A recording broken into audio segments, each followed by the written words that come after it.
Muito boa tarde, Oração Ação, reunindo-se novamente, nosso grupo de estudos,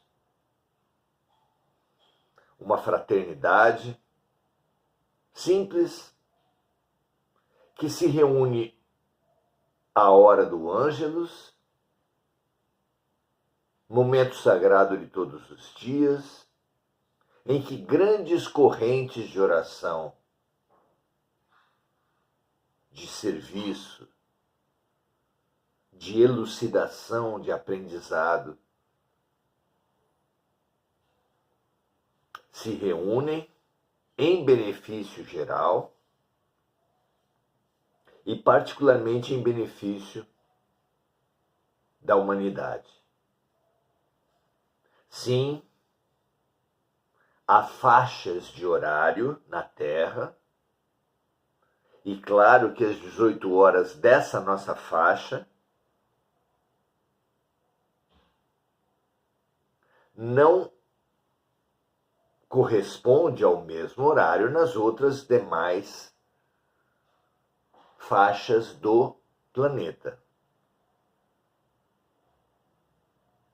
Isso quer dizer que há correntes de serviço, de cura, de cuidado, de vibração, de limpeza do planeta e dos seres que habitam o planeta, não apenas do reino hominal, mas do reino animal, vegetal e mineral.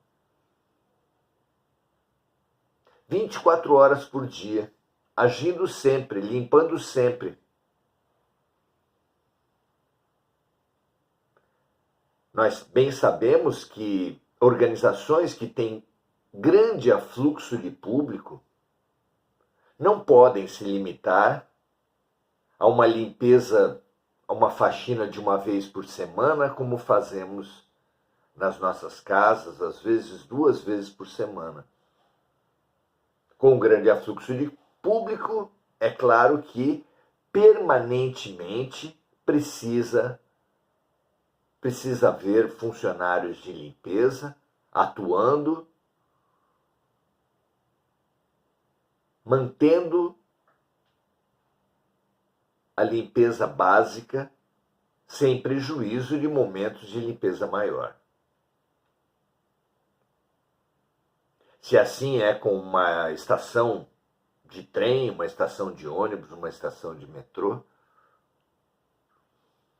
muito mais será com a Terra toda. 8 bilhões de seres se movendo, atuando, trabalhando, gerando sujeira. Alguém há de limpar o nosso planeta. E é claro que não falamos aqui da limpeza material, mas é ainda mais evidente que nós 24 horas por dia geramos erros, é da natureza, da vida, do aprendizado. Errar é parte do aprendizado, só não erra quem não se dispõe a fazer nada.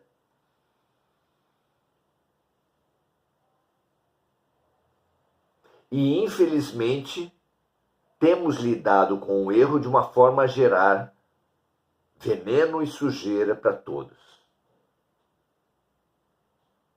Quando os outros erram conosco, guardamos mágoas. Quando nós erramos com os outros, guardamos culpas. E como isso ocorre num volume enorme, de uns para os outros, a quantidade de lixo gerado a cada momento, a cada segundo, lixo espiritual, é brutal. Só para falar de mágoas e culpas, mas ainda existem preconceitos, medos,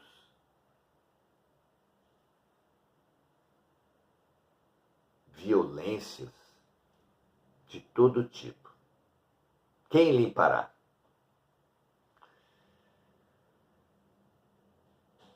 Nós, aqui do Oração Ação, somos um grupo muito pequeno para o tamanho dessa tarefa. Mas é claro que grupos muito pequenos se somando a outros grupos muito pequenos com boa vontade, entregues à coordenação de grupos muito maiores, conseguem resultados interessantes. Façamos esse exercício. Nos entreguemos a esse exercício. Será fantástico para o planeta, para as nossas relações, para nós mesmos. Limpemo-nos. Tarefa mais urgente quanto mais intensa é a sujeira da humanidade. E a sujeira da humanidade, potencializada pelas redes sociais, pelos meios de comunicação, nunca foi tão grande. Então, o trabalho de limpeza nunca será tão urgente quanto agora. Baldes e rodos e panos na mão, vamos ao trabalho. Hoje abordaremos poucos aspectos pontuais da nossa relação com os animais. É uma relação que tem ganho em importância de uma maneira fantástica. Mercadologicamente, multiplicam-se os serviços voltados aos pets. Politicamente, há muitos mandatos, há muitos cargos eletivos que devem o seu sucesso, devem a sua eleição a bandeiras como a da causa animal.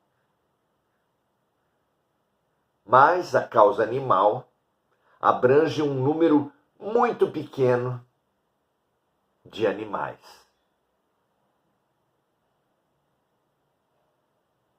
Se hoje a causa animal sensibilizar 20, 30% das pessoas de maneira prioritária, mas 70, 80% de simpatizantes,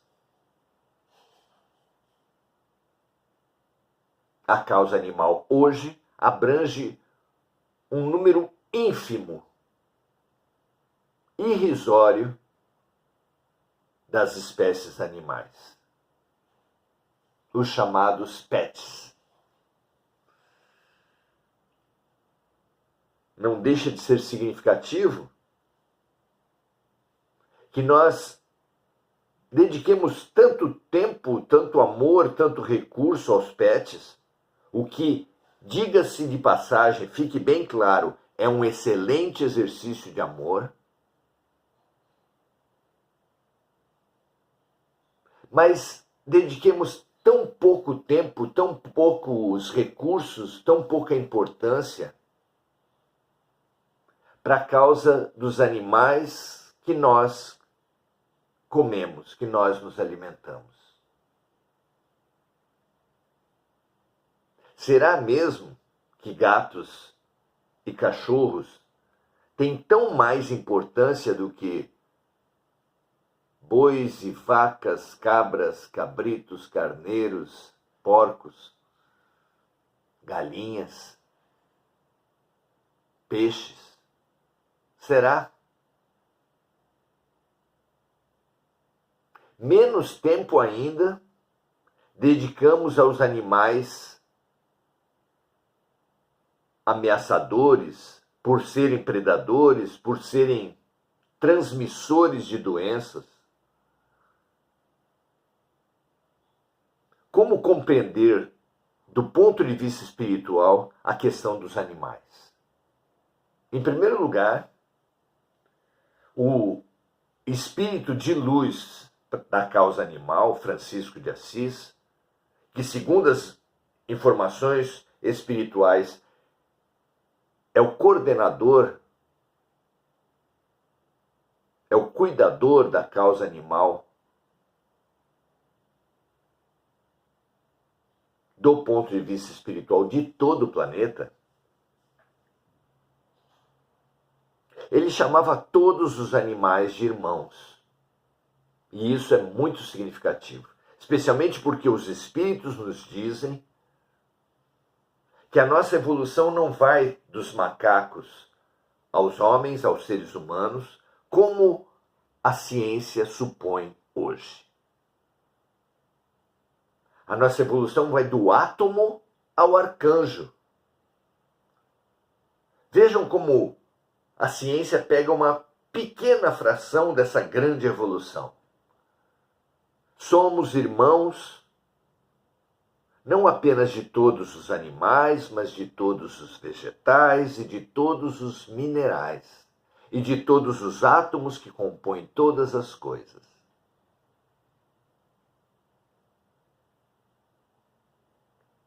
Somos também irmãos dos espíritos, todos eles, não apenas os de luz, mas também os obsessores, não apenas os da terra, mas os inumeráveis espíritos que povoam o universo.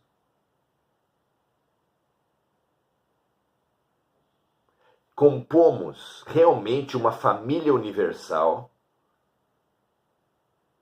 que não dispomos de arcabouço intelectual para entender a quantidade, mas somos irmãos de todos. Os felizes e os infelizes, os que têm a luz mais aflorada, os que têm a sombra mais aflorada, são todos nossos parentes. Como seriam nossos filhos,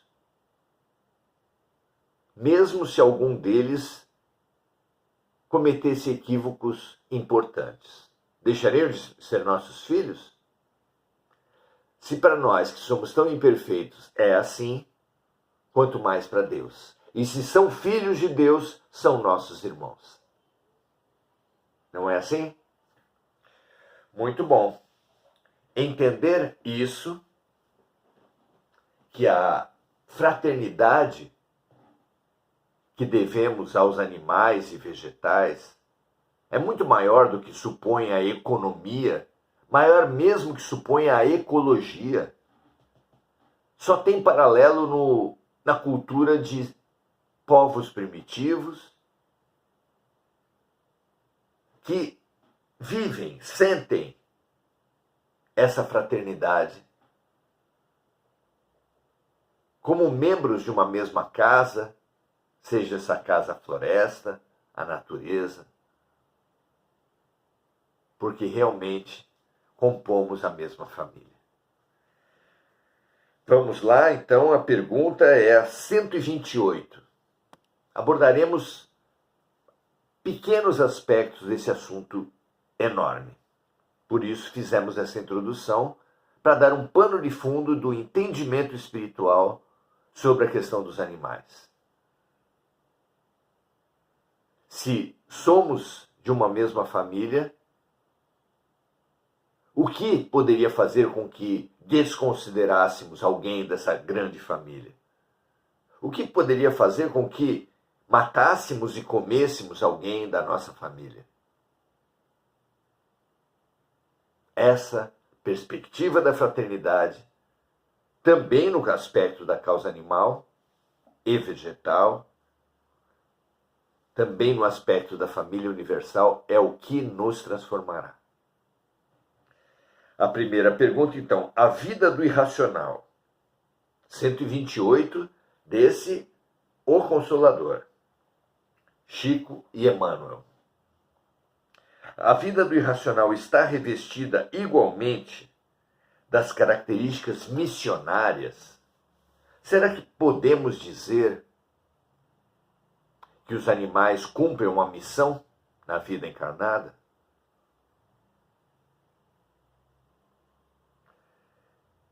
A resposta é: o primeiro... Não, passei demais. Aqui, a vida do animal não é propriamente uma missão.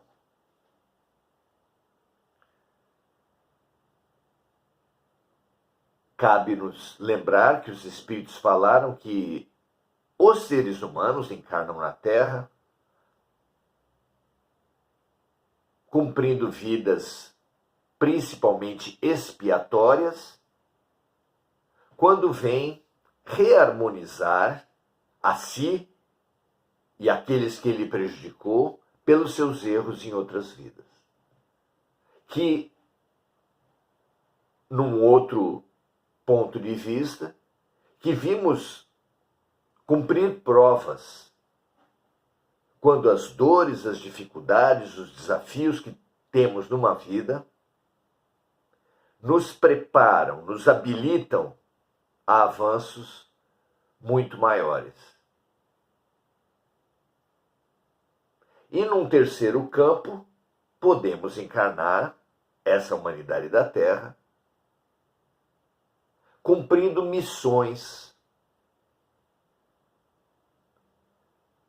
que há diversas, mas que situam já aquele espírito que cumpre uma missão num caráter de maturidade superior. Se a missão é uma modalidade de encarnação superior entre os homens, poderia haver animais missionários? A resposta de Emmanuel é: a vida do animal não é propriamente missão, apresentando, porém, uma finalidade superior, que constitui a do seu aperfeiçoamento próprio,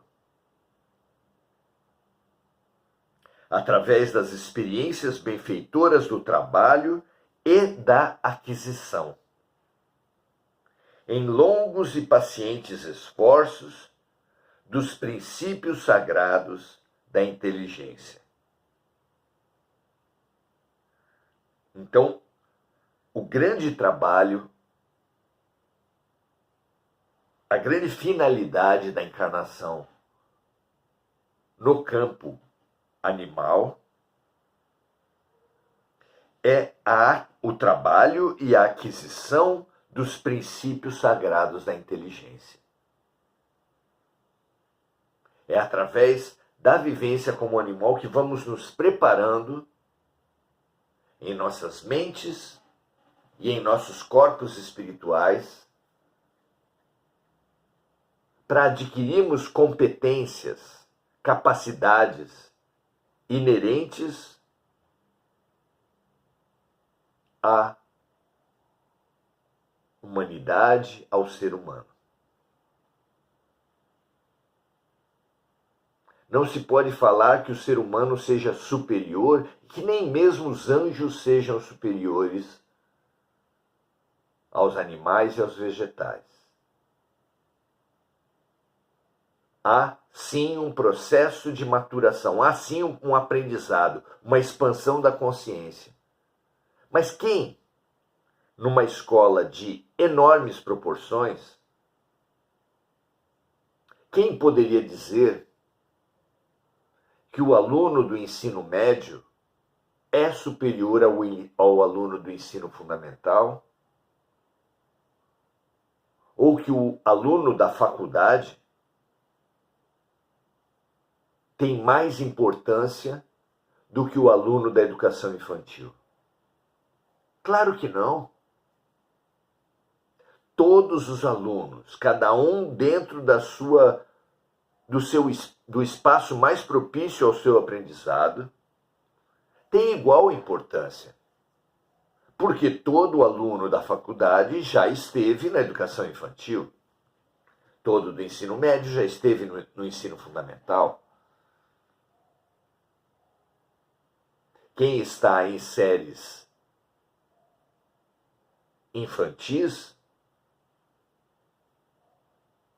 só está naquela posição porque os desafios pedagógicos propostos pela educação infantil são necessários à expansão da consciência. Vejamos como se a Terra fosse um hospital. Haverá hierarquia entre os doentes? Haverá superioridade num paciente que tem uma doença ou que tem outra?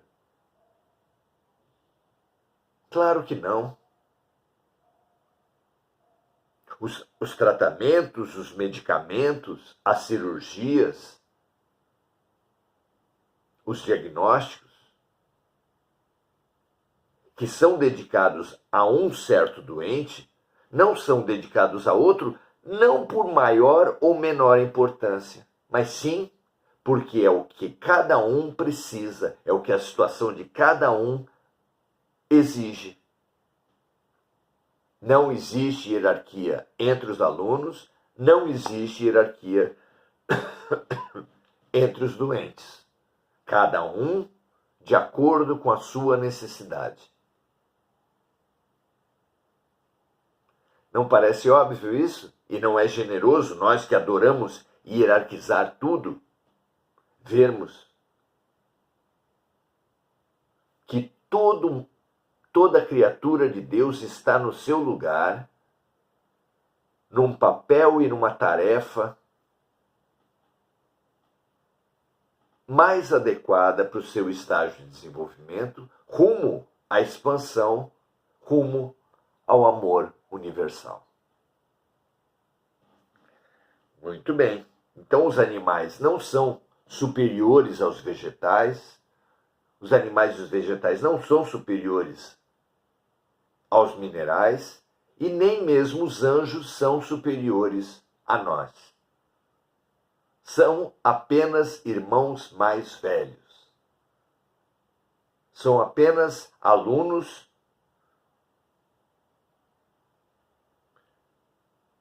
que, já tendo atravessado as lições que nós atravessamos, hoje enfrentam lições diferentes. São doentes que, tendo já cumprido em algum momento de suas vidas os tratamentos que hoje nós realizamos, agora dedicam-se a outros tipos de tratamento em outra fase de suas doenças. Realmente, estamos no lugar certo, todos nós, cada um dentro do seu quadro de necessidades, enfrentando as lições e os remédios relativos ao estágio de cada um. Pergunta 129. É um erro, olha que campo delicado, é um erro alimentar-se o homem com a carne dos irracionais? Emmanuel responde assim: a ingestão das vísceras dos animais é um erro de enormes consequências, do qual derivaram numerosos vícios da nutrição humana. A pergunta foi sobre a carne, a resposta foi sobre as vísceras, e nós entendemos que não é por acaso. As vísceras dos animais guardam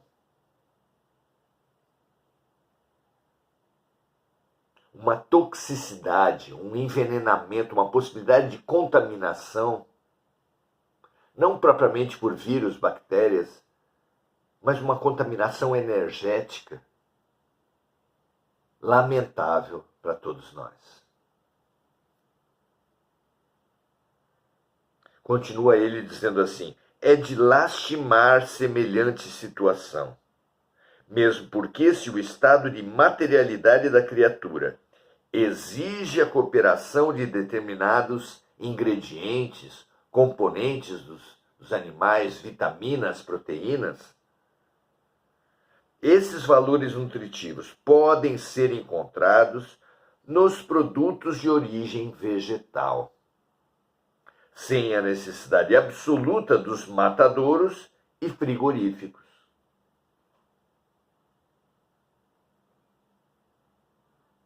Então, aqui, podemos deduzir dessa parte da resposta que precisamos, em primeiro lugar, nos conformar que todas as criaturas vivas da Terra necessitam da morte para viver. Até os animais, até os vegetais, que vivem de luz, nutrem-se também dos cadáveres apodrecidos de outras criaturas da terra. Cadáveres de vegetais, fragmentações de minerais, cadáveres de animais e de seres humanos. Tudo isso apodrecido é que compõe a terra fértil, o humus, do qual se nutrem as árvores e os vegetais em geral. Então, em primeiro lugar, estamos todos condenados nesse estágio de evolução a cooperarmos uns com os outros com a própria carne, com nossos próprios corpos. Mas quanto mais evoluídos forem esses corpos, mais lamentável será nos nutrirmos deles.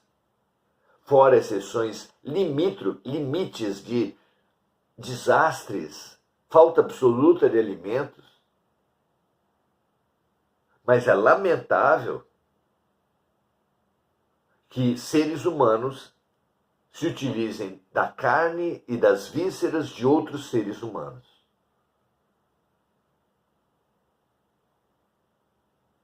Enorme é a densidade de energia e de agressão que os despojos humanos gerariam caso ingeridos. Em primeiro lugar. Em segundo lugar, as vísceras animais ainda trazem ao ser humano uma dose de energias, de uma densidade de energias tóxica. Ainda mais se nos alimentarmos dos predadores.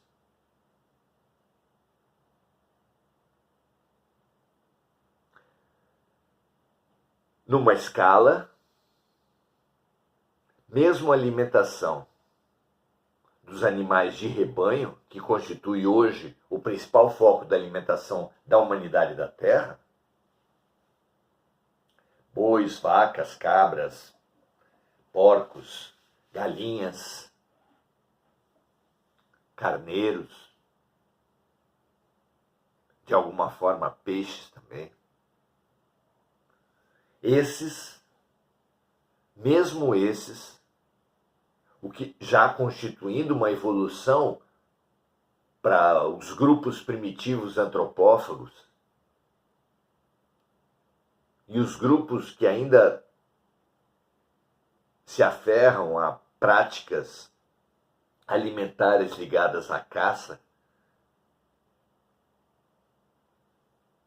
ainda desse patamar que estamos hoje, dos animais de rebanho criados para a alimentação humana, teremos um grande avanço ainda a seguir, nos libertando do sangue, nos libertando das vísceras e nos libertando do sangue dos animais. Será um avanço significativo, mas não terminará aí. Quando tivermos nos libertado da alimentação animal, dos nutrientes que hoje julgamos tão essenciais à nossa alimentação e que podem, como foi falado pelo próprio Emmanuel aqui, ser substituídos pelas proteínas vegetais, ainda haverá grande avanço a ser feito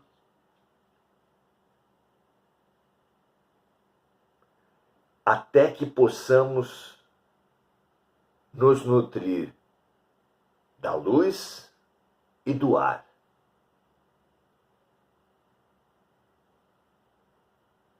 E mesmo assim cada vez menos densos, como fazem os espíritos superiores e como ainda é difícil de nós entendermos. O espírito mais elevado que esteve na Terra talvez seja o nosso horizonte de entendimento, quando disse: meu alimento é fazer a vontade do meu Pai. Ser útil, ser fraterno, ser compassivo, servir, dá uma satisfação, dá uma saciedade que todos nós já vivenciamos, mas que todos nós ainda estamos longe de compreender essa forma superior, verdadeiramente superior de nutrição. Mas apenas conceber, apenas nos situar nesse processo, pode nos fazer entender, parafraseando Paulo de Tarso, em momento luminoso dos Evangelhos,